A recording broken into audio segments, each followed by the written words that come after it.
n'est réellement... Oui, allez-y, répondez. Je vais enchaîner Oui, avec mon... bien sûr, il y a une représentation de toutes les ethnies dans l'armée togolaise, mais 2%, 3%, 4% ici et là. La majeure partie, c'est l'ethnie Kabyle, l'ethnie dont le président Fonya Singbe est issu.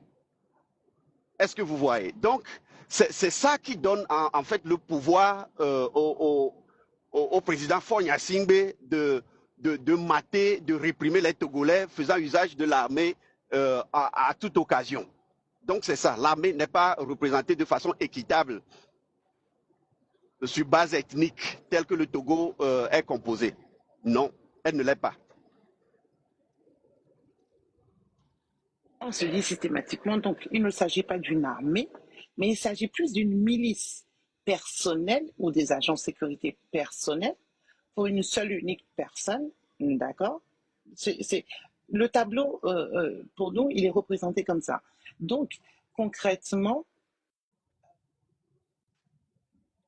la population également est prise en otage par cette armée-là, puisque par cette institution, puisque là, on dit qu'elle n'est pas républicaine, elle prête allégeance à une seule et unique personne, visiblement. Donc, ceci n'est pas une armée, mais plutôt une milice personnelle. Donc, changeons de terme.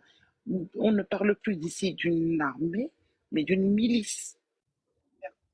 Parce que si elle prête, parce que logiquement, une armée est censée prêter allégeance à un drapeau, à une population, d'accord? Si elle prête allégeance à une seule unique personne, donc dans ces cas-là, il ne s'agit plus d'une armée. Dans ces cas-là, vous êtes d'accord ou pas? Oui, ben, dans le contexte actuel du Togo, où une personne utilise l'armée pour son maintien au pouvoir dans le sang et de façon répétée, de façon préméditée et répétée, si les victimes, c'est-à-dire les Togolais, arrivent à dire que non, cette armée, c'est plutôt euh, une milice à la solde du pouvoir en place, c'est totalement justifié. C'est totalement justifié. Une milice pour la simple bonne raison qu'elle a prêté allégeance à une seule personne, elle ne protège qu'une seule et unique personne.